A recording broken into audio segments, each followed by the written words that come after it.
Y lo prometido, Cristian, es deuda, porque estamos entrando en tierra derecha. Estamos llegando al final del campeonato, un campeonato que ha sido bastante distinto, que tuvo un receso grande, que tuvo una carga de partido importante, que tuvo algunas fechas FIFA, que algunos equipos han jugado más, que algunos equipos han jugado menos, que este año tenemos dos tablas de posiciones, la tabla tradicional y la tabla del descenso por porcentajes, y son momentos en que la componente psicológica juega un rol muy importante, juega un rol que muchas veces sobrepasa todo lo que tú puedas preparar, sobrepasa toda la mecanización, y es por eso que estamos hablando con el psicólogo deportivo Alexis Ponce, un psicólogo deportivo de alto rendimiento que ha trabajado con muchos equipos y ha trabajado en distintos momentos con deportistas. Alexis, ¿cómo estás? Muy buenas tardes. Un gusto saludarte y bienvenido a Metrópolis Segundo Tiempo. Hola, Rodrigo, Cristian, un saludo y gracias por la invitación a Metrópolis Segundo Tiempo. Alexis, ¿cómo se vive esta instancia tan decidoras? Primero partamos por la ansiedad de ser campeones. Es un poco, enfoquémonos en lo que está viviendo La Calera y lo que está viviendo la Universidad Católica. ¿Cuánto pesa la componente psicológica, la motivación y cómo se administra esa ansiedad?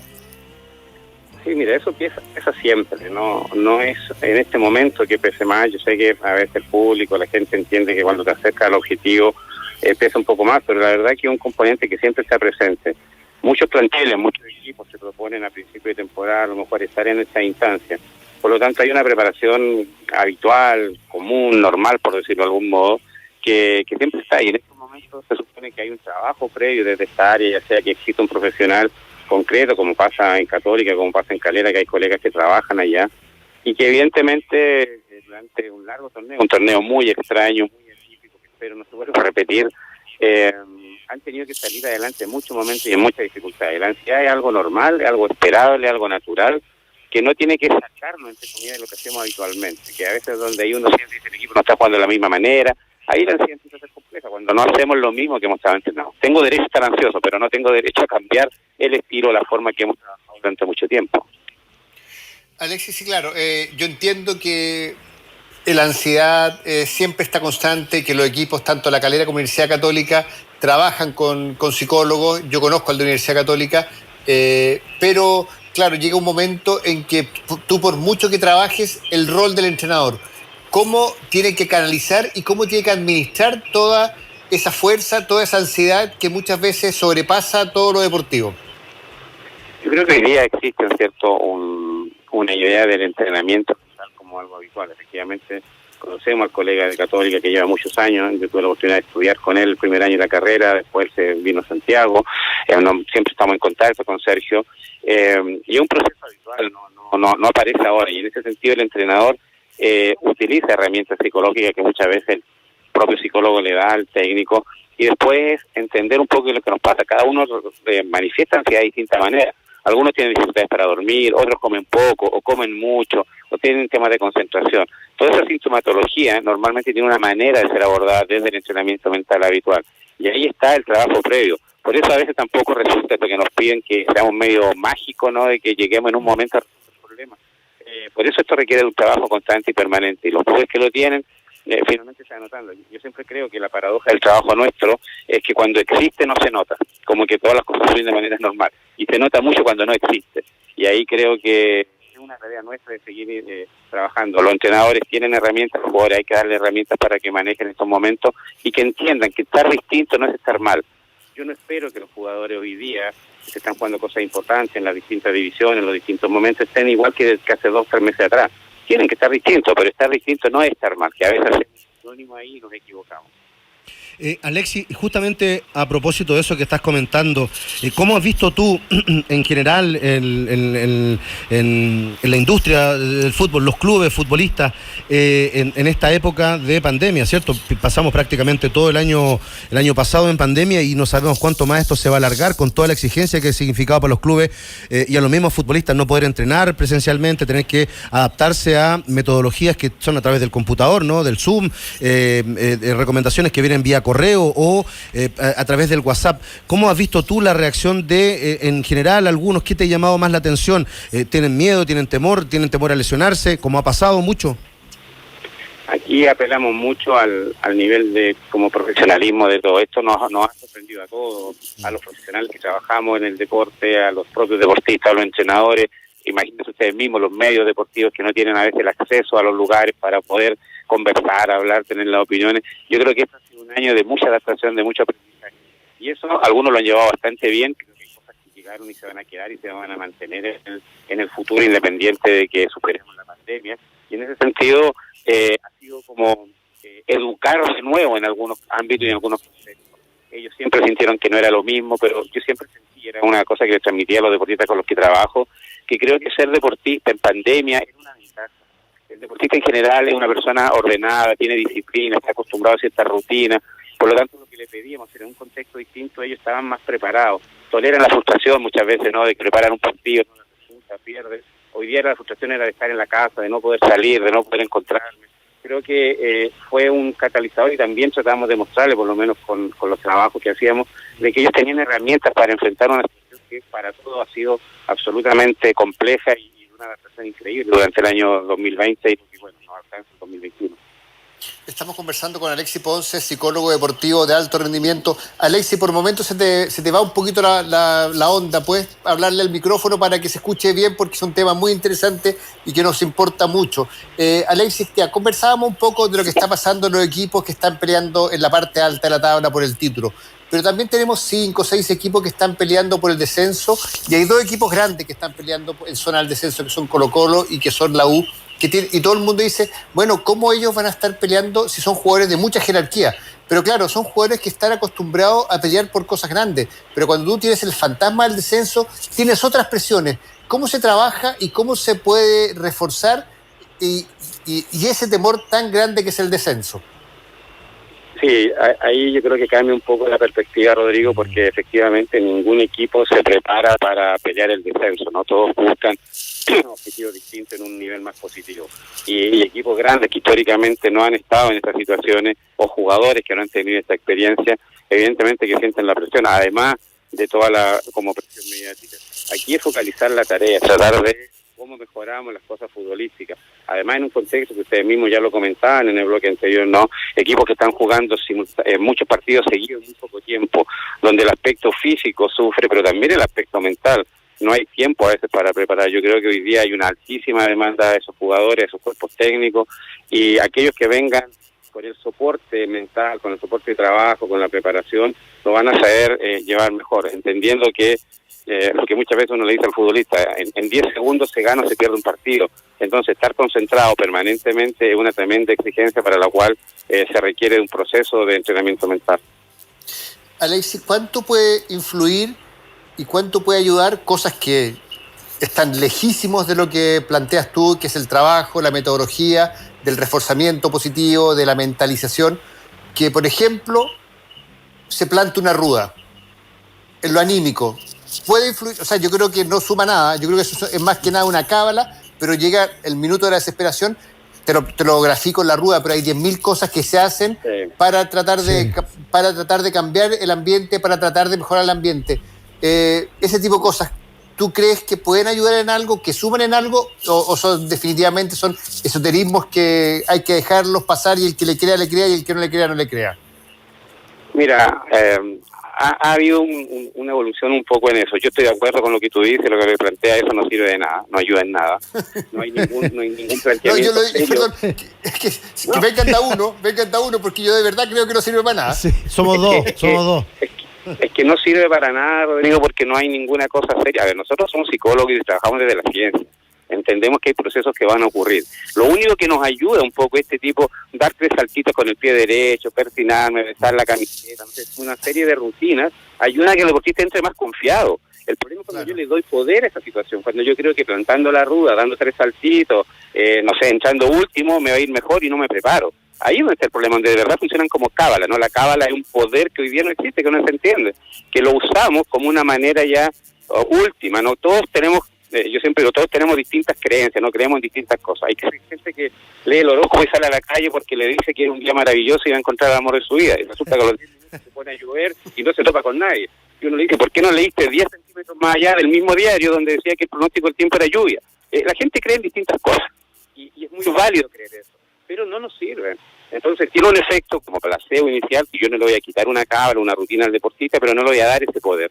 Sería muy errado que el área técnica creyera que haciendo ese tipo de cosas vamos a solucionar los temas, porque eso no existe. Y hoy día, lamentablemente, hay muchos personajes, también pseudopsicólogos, gente que trae formación nada que ver con esto, que ofrece soluciones mágicas. El deporte competitivo de alto rendimiento no es magia, ustedes lo han analizado durante mucho tiempo, las cosas que hoy día están pasando no ocurrieron hoy día, ocurrieron hace mucho tiempo, tanto para el equipo que va puntero como para el equipo que está, no sé, disputando los últimos lugares. Alexi, otra pregunta que me llama la atención desde la mirada tuya como psicólogo deportivo y cómo observas la reacción que van teniendo en este caso los deportistas, ¿no? Uno, el tener que competir sin público, ¿no? En esta nueva normalidad, ¿no? Dos, la influencia del VAR en cómo tiene que reaccionar el futbolista que no sabe si celebrar o no celebrar, si fue penal, si hice penal o no hice penal. ¿Cómo observas tú la forma en que se han venido comportando? ¿Sientes que es igual, que es distinto? Sí, mira, el tema del público fue evolucionando, porque recordemos que los últimos partidos se jugaron allá por el 15 de marzo con público, después vino la pandemia y después ya sin público. Al principio creo que al deportista le hacía un poco le faltaba el ruido, ¿no? Le faltaba el ambiente, le faltaba el hincha, pero se fue acostumbrando y hoy día en muchos lugares, en muchos estadios ponen ruidos ambientales. El deportista cuando empieza a jugar ya se concentra y se focaliza en lo que tiene que hacer, ha sido un factor distinto. Yo creo que vamos a tener más dificultades cuando vuelva el público al estadio, ¿no? Porque va a generar una cosa diferente. Y respecto al VAR, claro, la incertidumbre es uno de los factores que genera estrés. La novedad, la incertidumbre, la ambigüedad, hay una serie de factores de la situación que provoca estrés. Y esta incertidumbre de no saber si es válido, si me espero 2 o 3 minutos, le genera al deportista unos momentos de estrés que lo pueden afectar, ¿no? Si lo validan o no. Yo creo que ahí todavía tenemos un área de trabajar, ha sido como novedoso, el VAR tendrá que seguir funcionando y a lo mejor a una mayor velocidad, mayor celeridad, vino para quedarse también una situación a nivel mundial y que tenemos que preparar. Yo siempre intento que el deportista no lo sorprenda a su deporte. Y hoy día, estar sin público es parte del deporte. Que los árbitros se equivoquen o que vean el VAR, revisen el VAR es parte del deporte. Que dé un mal pase, que no hagan un gol muy fácil, que hagamos un gol en el primer minuto, pues esas son cosas posibles. Y muchas veces lo que buscamos es que el deportista entienda que aquellas cosas que son propias del deporte no lo sorprendan y que sepa enfrentar todo lo que es el fútbol, un deporte de oposición directa, donde yo tengo 10 compañeros que quieren lo mismo que yo, pero tengo 11 rivales que lo único que quieren es que yo no logre mi objetivo. Entonces, saber estar en esa situación también es muy importante. Alexis, hemos enfocado toda esta conversación desde el punto de vista del deportista, pero hay una persona que es el líder, hay una persona que es el que toma las decisiones, que es el entrenador, y el temor, el miedo inmoviliza, eso es una cosa muy antigua, el miedo inmoviliza. ¿Cómo debe trabajar un psicólogo deportivo con el entrenador que finalmente es la persona que tiene que estar más lúcida, la persona que toma las decisiones y la persona que el miedo, porque al final el futbolista, claro, el miedo mayor puede ser el descender, pero el entrenador pierde 5 partidos seguidos y lo echan. Entonces, ¿cómo se trabaja ese temor, cómo se trabaja esa parte con el entrenador? Creo que cada día los entrenadores están aceptando más herramientas de trabajo. Hace unos años atrás se decía, oye, este es con la pelotita. Hoy ya sabemos que eso no es así. Hoy ya sabemos que la fisiología, la nutrición, la kinesiología, la biomecánica tiene mucho que decir y la psicología también. Y en ese sentido... O sea, te lo extremo más, las comunicaciones, Alexis. O sea, hoy día, que muchos dicen, oye, que antes era distinto, hoy día cualquier chico debuta y tiene, no sé, 600 solicitudes de amistad en Instagram. Yo lo viví trabajando como joven. Qué buen tema, Alexis, qué buen tema. Después del tema de los entrenadores me interesa mucho que toquemos y reforcemos el tema de las redes sociales de los jugadores. Yo creo que hoy día a los entrenadores hay que entregarle herramientas. Soy del psicólogo que cree que el que más influencia psicológica tiene el deportista es el entrenador. El fútbol ustedes lo conocen, es de mucha broma, de mucha cosa como entretenida. Y puedo estar trabajando 1 hora, 2 horas con un deportista, pasa el entrenador y le dice, oh, no pierdan tiempo, profe, y se acabó mi charla. O al contrario, no pasa el profe, le da una palmadita en la espalda, no, si vas de titular, ya da lo mismo lo que yo le diga. Entonces, el técnico tiene que entender la tremenda influencia psicológica y parece que hay que entregarles herramientas desde la psicología. No todo el trabajo psicológico lo hace el psicólogo, la mayoría lo tiene que hacer el técnico. Y ahí los estilos de liderazgo en los momentos precisos, hoy día se busca lo que se llama la mirada transformacional, ir transformando la realidad de acuerdo al objetivo. Tú lo decías, ha sido salvaje el manejo de los técnicos, ¿no? Los técnicos hoy día aparecían unos datos, 4 o 5 entrenadores se han mantenido en la primera A, y en la primera B también hubo mucho cambio. Entonces el técnico vive una situación de donde tenemos que entregarle herramientas para que pueda manejar de mejor manera las situaciones complejas. Alexis, bueno, ya algo esbozaste, el rol y la presión que juegan las redes sociales en los futbolistas, más viejos, más jóvenes, lo que puede ser el bullying. ¿Cómo están preparados los jugadores para asumir psicológicamente el peso que tienen las redes sociales? No, no, hoy día las redes sociales han superado cualquier posibilidad de preparación. Yo creo que ahí tenemos una carencia, tenemos que seguir trabajando en eso. Las redes sociales, y hay distintas, no es lo mismo escribir en Twitter o en TikTok o en Instagram o en Facebook, no tienen lineamiento y tienen objetivo. Yo creo que ahí tenemos que seguir educando, los más chicos, la gente que está en formación, por supuesto que ha crecido con eso y tiene un manejo especial, pero cuando se transforma en un deportista profesional, esa es un área de la comunicación que es fundamental. Siempre nos pasa, los que trabajamos en fútbol, que el deportista hay que hacer la distinción entre el futbolista titular y el profesional. Hay que no ser titulares, pero la titularidad te dura, no sé, 10 segundos, pasó el partido y te pueden cambiar. En cambio, el profesional es todos los días, cuando juega, cuando no juega, cuando es citado, cuando no es citado, cuando está lesionado. Y en ese nivel, donde tenemos que enseñarle muchas cosas fuera, entre comillas, del fútbol, el tema de las redes sociales, el tema de la comunicación hoy día resulta fundamental. Conocemos historias de declaraciones o de un planteamiento muy de hincha más que de profesional que ha perjudicado su desarrollo y su carrera. Se han caído contratos por esto. Entonces, evidentemente, es una herramienta muy potente, pero que hoy día creo que estamos al debe y hay que enseñar a manejar las redes sociales, las comunicaciones, todo lo que sea, esta manera que tienen en fondo de mostrarse en el mundo. Y Alexis, y a propósito de lo mismo, apuntando un poco a el jugador más joven, ¿no? El que no está con un nivel de exposición importante en los clubes, que está entre el tránsito de las divisiones menores y el primer equipo. Vemos que hoy el ejemplo de la Católica, el que quizás mejor trabaja, ¿no?, en sus divisiones menores, y lo vemos reflejado hoy día en su primer equipo, que le están respondiendo a Holland ante la emergencia de las lesiones, etcétera, etcétera. Apuntando a el jugador más joven, ¿cómo ves tú en los clubes, con lo que te toca ver, observar, trabajar?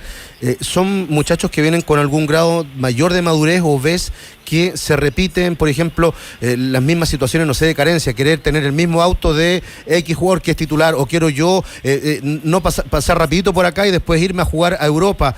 ¿Se da esta situación que uno cree que es muy común todavía en el muchacho joven, que no tiene primero como objetivo sentir la identidad por el club, querer la camiseta, el escudo, ser campeón, y después dar el paso hacia adelante? ¿Cómo ves esa transición? Yo creo que ahí tenemos que darle una mirada al fútbol formativo, al fútbol joven nuestro. Si entendemos que el fútbol en general lo que quiere es formar un futbolista profesional. Hoy día cualquier persona que quiere ser profesional estudia en alguna institución de educación superior y tiene que pasar una serie de asignaturas, ramos durante un periodo de tiempo, y se prepara para ser profesional. Y después de pasar 40, 50 asignaturas, tú eres profesional. El fútbol tenemos que darle una mirada similar. No solo hay que hacer fútbol, tener miles de horas de trabajo en cancha, sino que también está otro elemento, porque finalmente ese deportista que no maneja, no sabe adecuadamente las redes sociales, no es problema de él, el problema es que estamos alrededor de él educándolo. Creo que la mirada psicoeducativa hoy día es fundamental, entregarles herramientas para que ellos sepan convivir en un mundo que está cambiando. El fútbol ha cambiado mucho en pocos años, la reglamentación ha cambiado mucho, la tecnología ha cambiado mucho. Hoy día te van a transmitir prácticamente todas las funciones.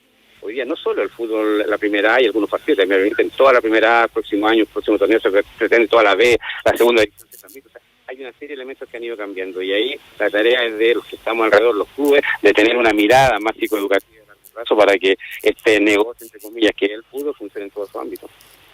Algo nombraste la primera vez, Alexis, y tú trabajas, y fue un año exitoso porque Ñublense vuelve a primera división. Cuéntanos un poquitito cuáles fueron los principales pilares del éxito de Ñublense este año. Creo que se conjugaron muchos elementos. Un cuerpo técnico que se entregó profesionalmente como muchos cuerpos técnicos a trabajar. Enfrentamos los problemas, las dificultades que nos planteó la pandemia, el término de los contratos, todas estas cosas que ocurrieron de la mejor manera. Creo que la dirigencia también se comportó a la altura de la situación, aun cuando en un primer momento el jugador no entendía de qué se trataba eso. El jugador no estaba acostumbrado a estas cosas que se le propuso, de los seguros de cesantía y todas estas cosas que pasó en un primer momento. Y segundo, evidentemente un trabajo durante el periodo que no se podía trabajar directamente, que los chicos sí trabajaron, ¿no? Finalmente esto lo hace el equipo a través de un gran líder técnico que tuvo mucha dificultad en un momento por su salud, pero que fue capaz de llegar al jugador, de manejar al jugador, de convencerlo de que era posible en un torneo muy irregular, Ñublense prácticamente fue de punta a punta puntero, ganó 2 fechas antes, los números son muy buenos. Es un trabajo, yo me imagino, conozco a colegas, conozco a otros planteles que trabajaron de la misma manera, pero finalmente Ñublense se llevó el premio de poder armar hoy día lo que ellos siempre quisieron, volver a primera división. Alexis, ¿cómo se trabaja este proceso, esta transición de un jugador de primera B a primera división? Hay un trabajo importante, que hay que hacer un switch mental y hay que hacer un switch de todo tipo, ¿no? Sí, mira, esto parte por el área técnica. Ellos están definiendo qué tipo de jugadores quieren, cómo quieren jugar, porque esto parte siempre de ellos, ¿no? Son los entrenadores los que definen un estilo de juego. Cuando ellos ya tengan definido qué es lo que ven del juego, qué es lo que quieren hacer, cómo quieren empezar la primera A, evidentemente vamos a buscar a jugadores que cumplan con esos requisitos, desde, no sé, edad, tiempo de juego, puesto, estatura, variables físicas, variables psicológicas. Una vez que tengamos claramente las funciones que queremos que cumplan, buscaremos los nombres que cumplan eso. Y ahí irlo preparando, porque entendemos que en la confección de la plantilla, del plantel, va a estar gran parte de las posibilidades que tengamos de lograr los objetivos durante la temporada. Entonces estamos un poco en ese trabajo, todavía hay que confirmar ciertas cosas desde el cuerpo técnico, desde la continuidad, si quiere, pero una vez que esté a lo mejor eso avanzado y se logre, lo que hemos hecho siempre, mi manera y mi aporte en el trabajo tiene que ver con eso. Yo siempre le pregunto al técnico qué quiere hacer, qué quiere jugar, cómo quiere jugar, y de ahí qué necesita desde lo psicológico. Porque evidentemente un equipo que quiere ser protagonista, que quiere atacar siempre, necesita características distintas de que él a lo mejor quiere jugar de otra manera o por oportunidades. Creo que el deporte nos tiene que dar primero esas funciones para después buscar a las personas que cumplan de la mejor manera y ojalá tener un plantel muy competitivo, por eso que te decía, futbolistas profesionales. Sabemos que pueden jugar 11, pero yo necesito 25. El éxito de Ñublense fue un plantel que hasta en el último partido, el día domingo en Arica, debutó un chico y lo hizo de muy buenas condiciones. Jugadores que no jugaron regularmente durante el año hicieron un correcto partido, un muy buen partido. Por lo tanto, creo que eso fue el secreto y se lo pudimos decir siempre, y cada vez que tuvimos la oportunidad de recurrir a un jugador que no tenía la trayectoria, el recorrido durante el torneo, sí nos respondió y sí nos dio la tranquilidad de que estábamos haciendo bien el trabajo. Alexis, muchas gracias por el tiempo, muchas gracias por lo clarificador que fuiste en los distintos conceptos de la presión, de los temores, de lo psicológico y cómo afecta a los equipos tanto en la parte alta de la tabla como en la parte baja. Alexis, muchas gracias por el contacto y seguiremos conversando porque es un tema que nos apasiona mucho, el tema de la psicología deportiva. Gracias a ti, Rodrigo, a Cristian. Sí, soy un fiel auditor al mediodía y en la tarde. Muchas gracias por la invitación. Saludos. Saludos. Que estés bien, Alexis. Gracias. Chau. Chao. Ahí estaba Alexis Ponce, psicólogo deportivo que ha trabajado con mucha gente, con muchos deportistas. Este año tuvo el éxito de trabajar con Ñublense y subir a primera división. La verdad que una visión desde la ciencia, sí, una visión desde la ciencia, cómo se abordan distintos momentos que vive un equipo, cómo viven los jugadores, cómo viven los entrenadores, cómo vive el equipo, porque claro, una cosa es el jugador como un individuo, otra cosa es el entrenador como el líder y otra cosa distinta es el equipo. Entonces me parece que ir disectando cada una de las distintas partes, las distintas vivencias, es siempre muy importante y quién mejor que un psicólogo deportivo, Cristian.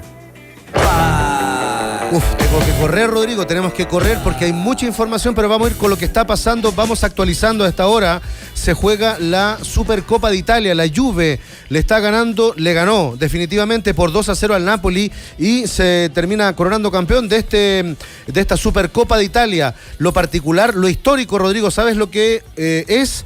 Es que Cristiano Ronaldo, tras la anotación en el minuto 64, se convirtió en el nuevo máximo goleador de todos los tiempos. Claro, si el fin de semana había empatado a Josep Bicam con 759 goles, con llegó a 760 goles. Cristiano Ronaldo, una locura, se convierte en el máximo goleador de todos los tiempos, por sobre Bicam, que tiene 759, Pelé, que hizo 757, Romario, que hizo 753, y Lionel Messi, que está en 719. La Juve, campeón de la Supercopa de Italia, le ganó 2-0 al Napoli.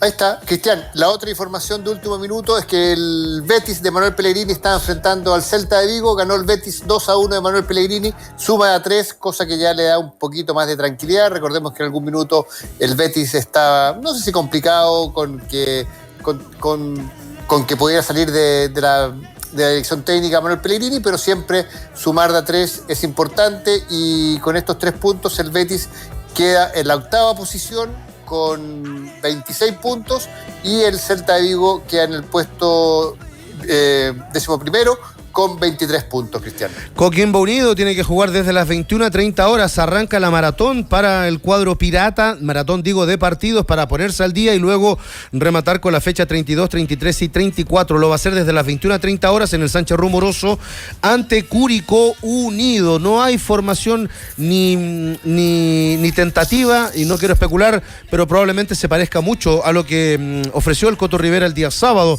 en el juego ante Defensa y Justicia. No debiese variar mucho respecto a los nombres: Cano, Vidal, Pereira, Osorio, Espinosa y Salas por las bandas, Gatica, Aravena en el medio, Farfán, Ábrigo, y vamos a ver si Palacios, Lautaro es el eje de ataque del equipo coquimbano. Mauricio Pinilla puede ser alternativa el día de hoy, y dicen desde la 4ª región de Coquimbo que el día sábado ante Colo-Colo podría ser alternativa. Eso desde las 21:30 horas, Rodrigo, y ahora en un ratito más, en 2-3 minutos más, arranca la liguilla de la Primera B del fútbol chileno. Melipilla enfrenta a Deportes Temuco en el Estadio Bicentenario de la Florida, partido de ida. Mañana juegan Temuco y Rangers en el Germán Becker desde las 6:30 de la tarde. Ahí está, Cristian, estamos llegando al final de Metrópolis segundo tiempo. Nos parecía muy interesante. Tremenda entrevista, Rodrigo. Muy analizar desde la parte psicológica lo que están viviendo los distintos equipos, los distintos entrenadores, para entender esta tierra derecha que ya estamos entrando todos los equipos, que este fin de semana se empiezan a jugar los partidos pendientes, y hay mucha presión, los equipos se juegan prestigio, económicamente se juegan mucho, y bueno, yo creo que son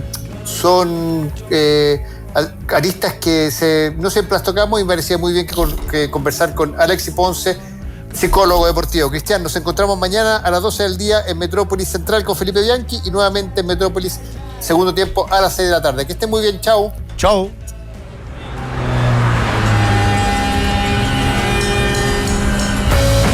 Fue una hora de opinión, actualidad y conversaciones. Volvemos a habitar la Metrópolis mañana, al mediodía y en su edición de tarde. Esto fue Metrópolis por la 92.9 FM y en radiolaclave.cl. La Clave me escucha.